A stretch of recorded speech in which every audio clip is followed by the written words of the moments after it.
All right, yeah, guys, doing today. We're about to hop into the review of Proverbs chapter 26. I believe this is part two, but the first things first, to go ahead and make sure you like that video. You know what to do. Hit a little exit full screen, scroll just a little bit, like the video, and then full screen it back up. You feel me?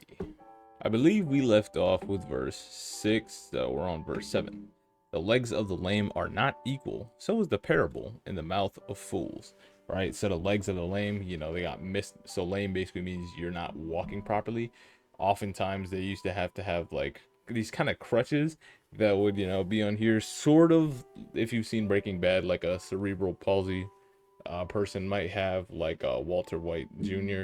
in what's Breaking Bad, right? Something along those lines, some type of crutch like that, where they would have to get around with an extension of their arms to act as their legs, or something along those lines. Or actually, I think back then they would just crawl around on the ground, right? Because there's the lame man who was on like the mattress, and they threw him down in the roof on a mattress, or something like that. So I believe they would literally just like kind of crawl around or be on the ground on a mat. Either way, the legs would not be of equal length, and the legs wouldn't work right? AKA they just aren't functional. So is a parable in the mouth of fools. It's not going to be functional. They're not going to use it in the right way because they're not going to understand the wisdom with which it came, right? So then we move on to verse 8. As he that binds a stone in a sling, so is he that gives honor to a fool. Right, putting a stone in a sling, that's inherently a violent act. You're going to be carrying out some type of devious work with that, or something that's, not unethical, so to speak, but most likely not good, and most likely violent slash destructive slash with ill intent. Right, so is he that gives honor to a fool. Right, you're just going to exalt that fool's pride and his ego to the point where he's going to then want to go out and do some more foolish stuff, thinking this is the kind of thing that gets me honor and respect, knowing dang well you just making yourself look more like a fool. And I don't think I mentioned it in the first video, but Pastor Paul mentioned that what a fool is somebody that just continually chooses to do wrong, or cannot see what they're doing is wrong, right? So somebody who just constantly goes back and, basically, yeah, chooses the wrong thing over time and time again. They don't learn, right? And that's why it's foolish, because they do the same things, but they don't learn, and they don't take prudence in it and seeing the forethought of what's going to happen after I do this action for the second time and the third time and the fourth time, right? Verse 9. As a thorn that goes into the hand of a drunkard, so is the parable in the mouth of fools. Once again, right? So more visual elements, for you audible visual people who needed to be spoken to convey an image in their head to be able to understand, right? So a thorn goes into the hand of a drunkard. I'm gonna check the commentary, but in my head, it would be that the person's so drunk that they would go and grab at a thorn without realizing, or grab at a rose without realizing it has something along the lines of thorns, right? So it would go into their hand, meaning they're so blinded by their own pleasures that they go for them without realizing that there's consequences, i.e., not only are they drunk, so there's a pleasure in that, but they also see the pleasure of a rose and just grab at it blindly without realizing there's thorns attached. So as a thorn goes into the hands of a drunkard, so is a parable in the mouth of fools, right? It's quick, and it won't end well, so to speak, right? Because they cling into their passions. Parable in the mouth of fools, it's clinging to their passions. Maybe they're gonna use it in a way that it's not intended for, right? Maybe they're gonna misconstrue the actual meaning and just kind of fake a meaning of that parable and go with that and tell people this is what it means, knowing it doesn't mean that. But let's check the commentary. And oh, apparently binding a stone in a sling meant it can't be cast out. Like, I guess you tie it in the sling so you can't throw it out, which is stupid, like fools receiving honor. But a fool's attempt to proclaim wisdom brings pain, like a thorn that goes into the hand of a drunkard, right? And he says, these are absurd illustrations, but no less absurd is he that gives a fool honor and praise to which he's not capable of either receiving, retaining, or using aright, but is quite wasted upon him, and doth hurt him more than it does any good. Okay, verse 10. The great God that formed all things both rewards the fool and rewards the transgressors. And we've seen this from the last video when I said that, when Pastor Paul reminded us that God sends rain on the just and the unjust, right? He's not biased when it comes to blessings. And I believe that had to do with verse 1. Nope, I don't know. Maybe it was chapter 25. Regardless of the fact, right? He's not biased. He will bless those who don't deserve it, even though none of us really deserve a blessing, right? But he will bless those who do evil. He will bless those who do good.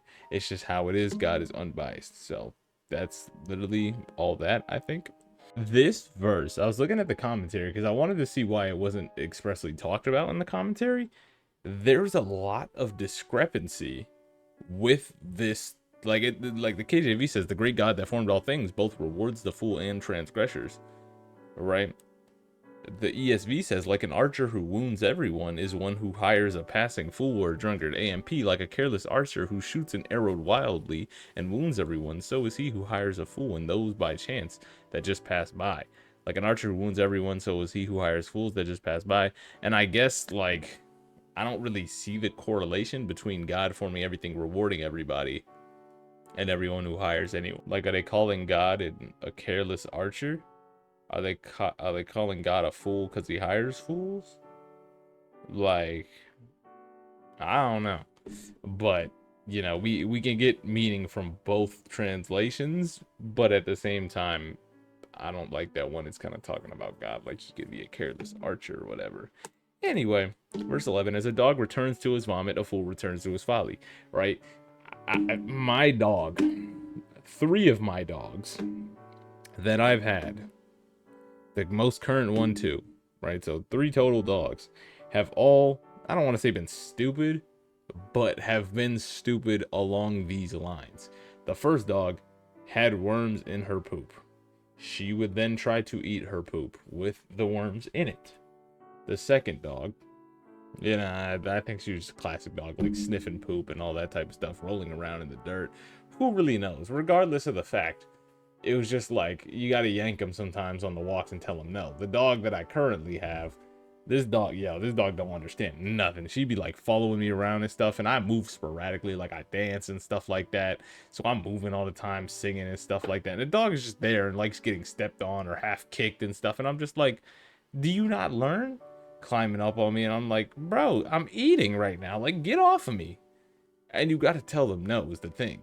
So same way with a fool and their stupidness. You know, if you're going with them places and you see them reaching out to go do some stupid, sometimes you gotta hit the yank on a leash and say no. If you're doing something and they try to come interrupt you on some BS, or they trying to do, you know, something that you don't like, you gotta hit them with the no. Get down. Get off of there. That's not right. You know, if they're too much in your way, and you know, you think that like, hey, you should realize I'm right here and all that, and they get kicked or they get hit, you know, it's like, hey, you saw what it was. Keep moving, bro. Like, what's going on here? Basically, just all in all saying, we cannot let the fools return to their folly. You gotta tell them no, right? Was it who said that quote? I think it's Cat Williams. On that Shannon Sharp podcast. When Diddy wants to party, you got to tell him no. When the fool try to get to that folly, you got to tell him no. You know, verse 12. See that old man wise in his own conceit. There's more hope of a fool than of him, right? We talked about this. A fool is somebody who just constantly seeks, or not seeks wrong, but constantly chooses the bad thing time and time again, right? Somebody who can't see the forethought, or can't have forethought and have prudence to see what's going to happen after I choose that action, and then continues to make bad choices, right? So see you a man wise in his own conceit. So somebody who like is trying to be smart or thinks of themselves highly and that kind of thing, there's more hope for a fool than this person, because they put themselves so high above everybody else. They're such a prideful person that they just, you know, there's more hope of somebody choosing bad choices than somebody who's going to exalt himself too much and have that influence all the choices he makes. So the fool, maybe one day they'll make a good choice. I mean, they'll keep making good choices. This person, they're making bad choices because their whole vision is wrong. The fool just don't have the good vision yet. This person is constantly putting himself in a place of bad vision. And he mentioned in the sermon that there's been plenty of people that have been try to coax him or bait him, goad him into giving a certain answer to a certain question to make them seem smarter and make him seem stupid. However, this is where those verses from earlier come into play, where it's like sometimes you don't answer fool according to their folly, and sometimes you do, because you know you can walk them into the corner, where it's like, or sometimes you gotta answer them in their folly, and sometimes you just can't answer them in their folly, and it depends on the situation. But all in all, that's where we use our prudence and see what's gonna happen in the future when we do what we do. Right. All right, that's gonna be the end of the video. Hope you guys have yourself a fantastic rest of your day. Peace.